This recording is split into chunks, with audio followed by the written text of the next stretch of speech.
ভারতের আগরতলায় বাংলাদেশের সহকারী হাইকমিশনে হামলার প্রতিবাদে রাজধানীতে বিক্ষোভ মিছিল ও সমাবেশ করেছে বিভিন্ন সংগঠন। সেখানে হামলা ও পতাকা পোড়ানোর ঘটনায় তীব্র নিন্দা ও প্রতিবাদ জানান বিক্ষোভকারীরা।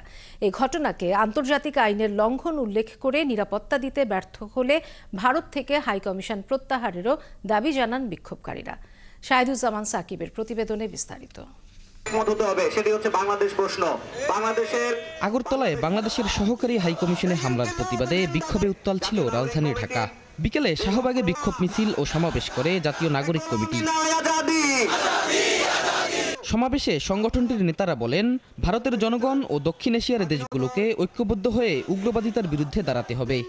আমরা ভারতের জনগণ এবং দক্ষিণ এশিয়ার যারা শান্তিপ্রিয় মানুষ রয়েছেন, আপনাদের কাছে আমরা আহ্বান জানাচ্ছি, ঐক্যবদ্ধ হন। এই ঐক্যবদ্ধ হওয়ার জন্য আগামীর দিনগুলোতে ইনশাআল্লাহ ঢাকা সেই জায়গায় নেতৃত্ব দিবে।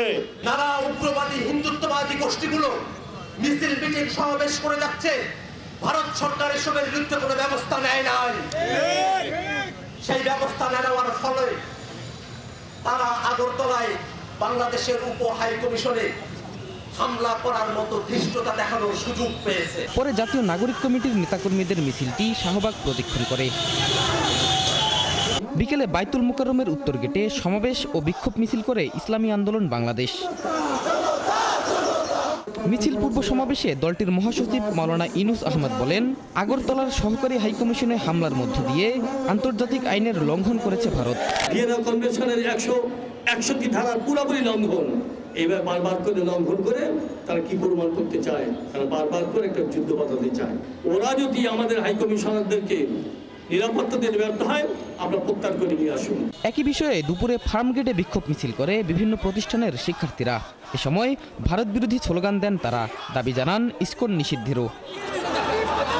কোনো উগ্রবাদী গোষ্ঠীর কারণে ভারত বাংলাদেশের সম্পর্ক যাতে নষ্ট না হয় সেদিকে খেয়াল রাখতে দুই দেশের জনগণকে সতর্ক থাকার আহ্বান জানান বিক্ষোভকারীরা। শাহিদুজ্জামান সাকিব, ৭১, ঢাকা।